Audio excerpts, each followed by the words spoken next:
Bonjour Janine Augor, bonjour Jean Roux. Bonjour. Vous êtes ici aujourd'hui pour évoquer La masure de ma mère. C'est un récit écrit à quatre mains, par vous d'abord, Janine Augor, qui nous racontait la vie de Lise, votre mère, puis repris par vous, Jean Roux, qui mettez au service du récit de Janine vos connaissances et votre voix.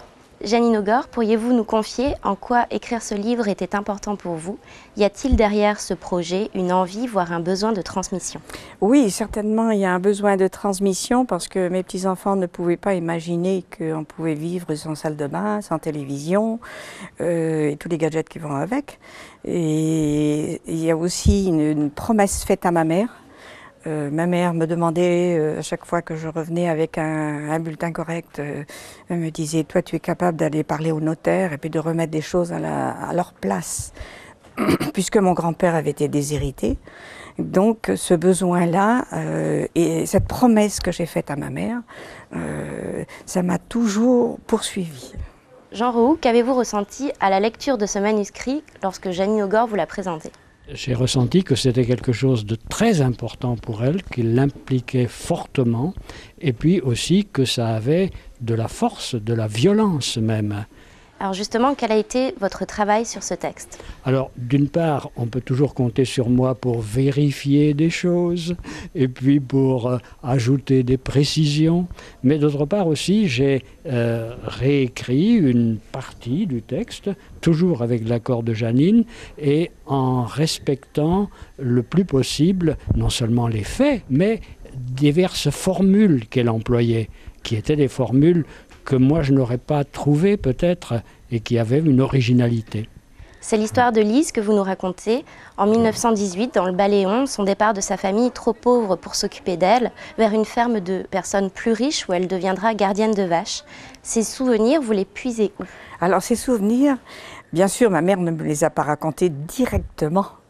Mais ma mère et puis sa belle-sœur, tout en se promenant, je suivais derrière et comme je comprenais très bien le breton, puisque c'est ma langue maternelle, j'enregistrais, mais j'ai surtout retranscrit après avec l'aide de ma tante Marie, pour savoir que si c'était ça que j'avais bien compris.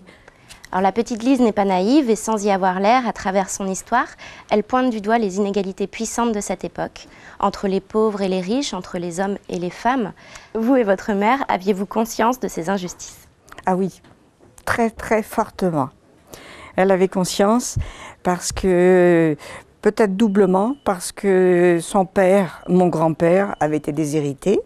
Les deux frères aînés de mon grand-père, Louis, avaient donc chacun hérité d'une ferme et ils s'étaient arrangés avec un notaire pour acheter une petite maison dans un village, une bicoque, hein, une masure, quoi, tout à fait ça, avec une porte, une fenêtre, un petit jardin derrière et puis 3 fois rien, quoi. Et elle me l'a dit surtout quand sa petite sœur est morte. Elle me dit, c'est pas juste, il n'y avait pas d'argent pour aller voir le médecin, on ne pouvait pas la soigner. Et là, elle a commencé à prendre conscience pourquoi les gens riches pouvaient se soigner et que les gens pauvres devaient mourir. Moi, j'ai été éduquée dans ce sens-là aussi. Un des plus grands regrets de Lise est de ne pas aller à l'école. Elle garde précieusement en tête ce qu'elle a pu y apprendre et cache de vieux manuels, des vieilles feuilles avec ses calculs dans son tablier et les consulte dans les champs lorsqu'elle garde les vaches. Quel était le rôle de l'école à cette époque? Eh bien, les Bretonnants de l'époque savaient que pour la plupart, ils vivaient dans une pauvreté, parfois, comme dans ce cas-là, proche de la misère, et ils vivaient en plus sous un certain mépris, y compris de la part des gens des petites villes.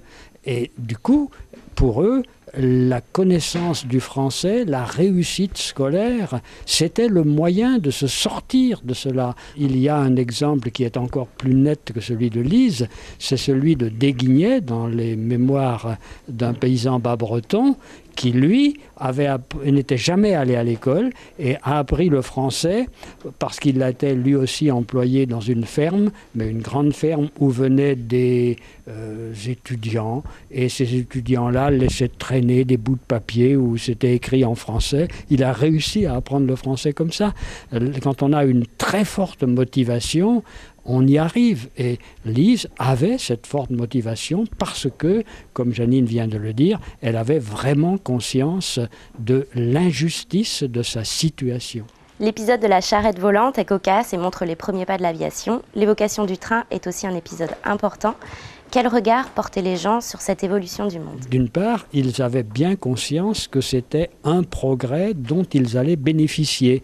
Par exemple, il y avait tout un réseau de trains départementaux et le train départemental non seulement permettait d'aller plus facilement au marché avec ses provisions, mais le train départemental transportait aussi des animaux qu'on allait vendre à la foire.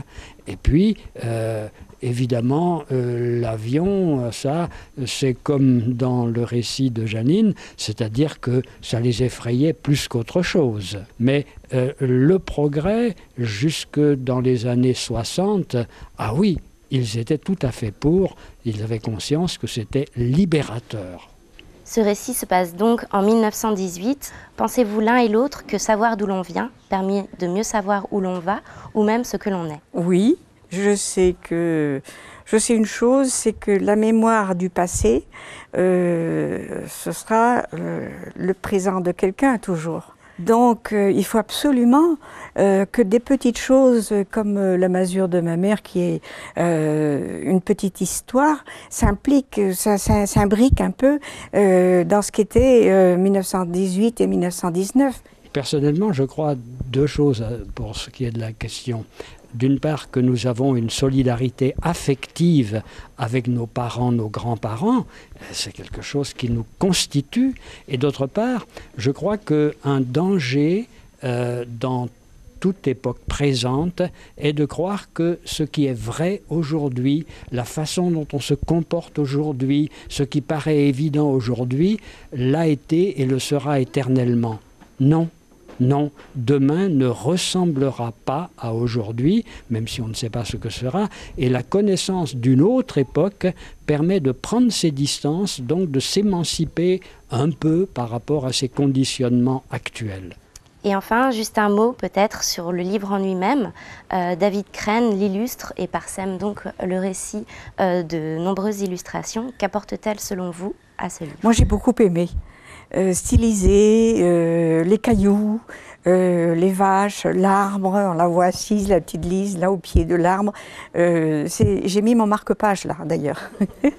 Personnellement, après quelques petites réticences sur la représentation de certaines choses, j'aime beaucoup, oui, ces dessins qui sont à la fois représentatifs de ce qu'est l'histoire et sont, je crois, dans le style actuel du dessin. Et en particulier, la couverture me paraît remarquable sous ces deux formes. Il y a une forme qui est plus séduisante, plus gentille, et l'autre qui est plus violente. Or, il y a beaucoup de violence dans ce qui est raconté là.